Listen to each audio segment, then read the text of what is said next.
Syairan ieu diserat tentang indung anu hebat, anu terus diriweuhan, sabarna taya bandingan,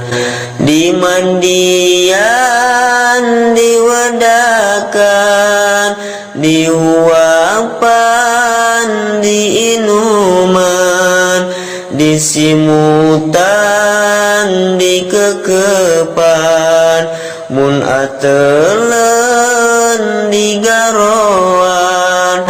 komo mun anak teu damang, indung menikeun hariwang, hate indung henteu tenang, mun anakna acan damang, tah indung teh kanyaana, ka anak taya batasna, sampai anak dewasana, indung telengitnya anak, indung terus ngadoana, ngadoakeun ka anakna, sangkan salamet anakna di dunia jeung akhiratna. Tapi mun indung teu damang, anak mahan teu hariwang, indung ceurik nahan nyeri, anak ukur bisa seri, teu inget kana jasana, indung sakit tu capena, ngurusan ti orokna,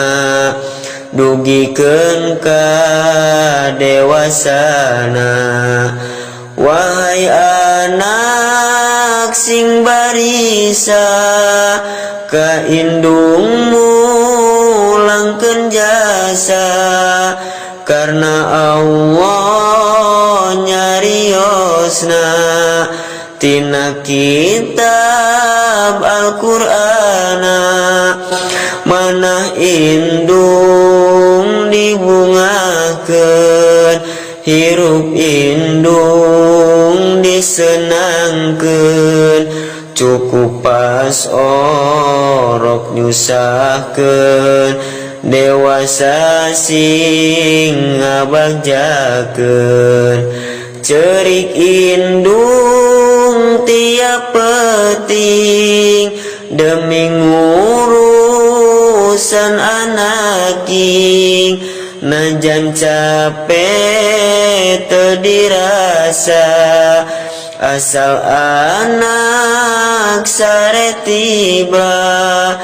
ti mimiti orok lahir, kasusah indung haladir, dahar sarena berkurang, demi anak nu disayang,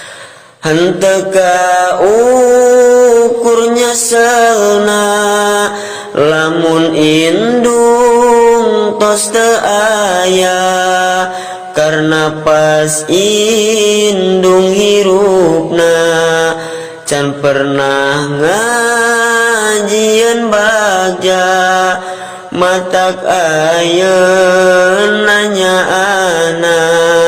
mumpung aya kesempatan, karasana teu batur, mun indung geus neuk kubur.